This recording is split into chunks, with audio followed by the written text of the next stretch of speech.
My name's Lennie Chism. Today I'm here to talk to you about the mobilization of black wealth in impoverished communities. What I'm standing in front of today is a building that used to be considered an economic opportunity in this community. It was once a convenience store. This convenience store was once owned by the Jewish community and then passed along to the African American community. A gentleman from Africa bought the building. All of a sudden, powers came in and they said this building should no longer be used to service this community. They wanted to tear it down. They used certain laws called the nuisance law. They said the building caused drugs in the neighborhood, crime in the neighborhood, etc. There's no such thing as a building causing crime. People cause crime. But what we have in this community is an opportunity for somebody to get the land to build what they wanted. But instead, we have another opportunity to build something here again, another economic opportunity for our community. We have to make sure we take that. This store was a convenience store that generated over $10,000 a month. It serviced the community with basics, milk, eggs, and pop.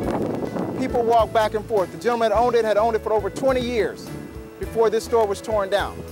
Now we have to build it back. The question is, everybody wants jobs and opportunity in this community. Who takes the risk? Who comes in and puts up a business?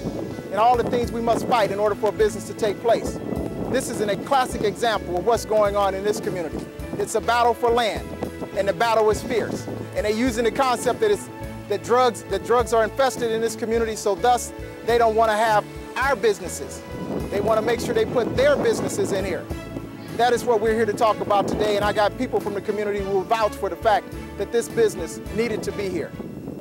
Myself and my husband owned this property for over 20 years. We had our business here. They said that we were doing drugs. We don't know anything about drugs. It's a shame and a disgrace to the community for what they have done to us.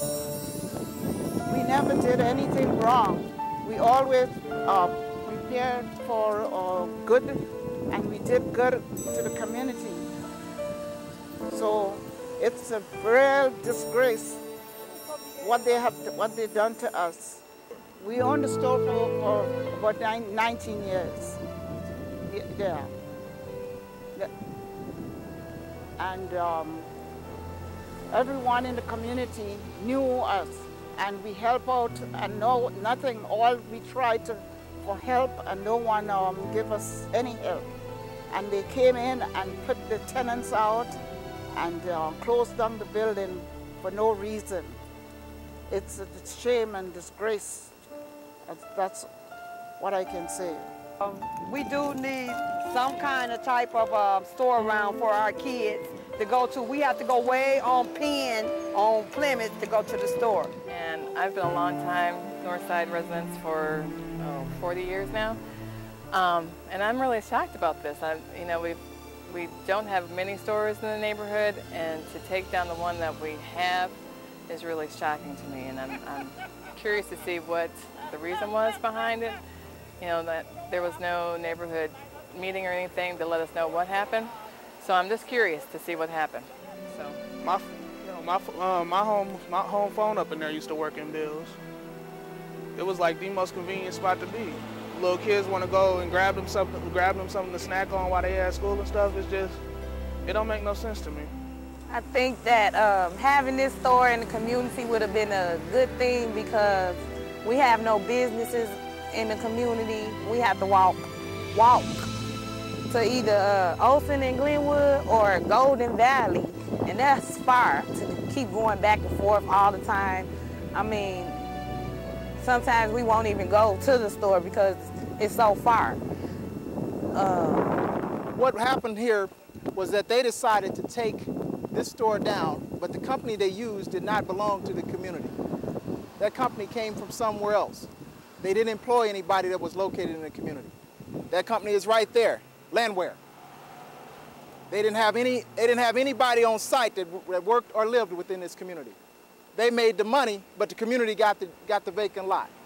The city council person approved this. This is his idea of economic development in our community, another vacant lot. What's going to happen here? Who will come in and put something in this community? The community will build itself, but who's going to build it? Where the money's going to come from? That's the question I've been asking for years.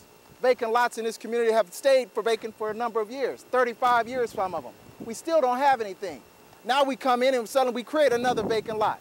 We tear down commercial establishments. There's nowhere on this street within a mile radius to buy a carton of milk, eggs. We can't even get a bottle of water on this street. Now we had the opportunity to make something happen, but people had a different opinion. That opinion does not create anything. In order for something to happen here, we got to have someone willing to take a risk. That's called an entrepreneur. And this community does not support entrepreneurism. They believe that, particularly if it's from this community, it's not supposed to be an entrepreneur. That's one of the problems we've had in these communities, is that entrepreneurism is not supported. We got to make a difference in this community. The voice has to change. This store functioned from 1921 all the way up until 2009. And that's the last time this building will have an opportunity to be anything in this community because they tore it down.